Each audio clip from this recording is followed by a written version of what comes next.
కాంచీపురంలో కామాక్షి పరదేవత తాంబూల చర్వణం చేస్తూ నడిచి వెళ్ళిపోతోంది. గజ్జెలు ఘల్ ఘల్ ఘల్ ఘల్ అంటూ. అమ్మవారి దర్శనం చెయ్యాలనుకున్నటువంటి ఒక సాధకుడు అక్కడే కూర్చుని ఉన్నాడు. ఆయన కళ్ళు విప్పలేదు. అమ్మవారే తట్టింది, కళ్ళు విప్పాడు.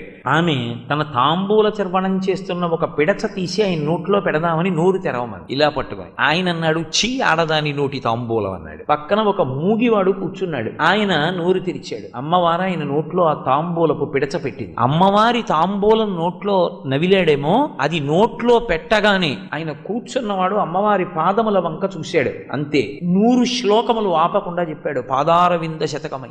ఒక్కసారి అమ్మవారి పైకి చూశాడు. ఆవిడ వైభవం అంతా గోచరమైంది. 100 శ్లోకములు చెప్పాడు. ఆర్యాశతకమైంది. అమ్మవారు ఇటు తిరగకుండా ఇలాగే చూసింది. కడగంటి చూపు, కటాక్ష శతకం చెప్పాడు 100 శ్లోకాలతోటి. ఆవిడ విని చిన్న నవ్వు నవ్వింది. మందస్మిత శతకం చెప్పాడు 100 శ్లోకాలతోటి. అమ్మ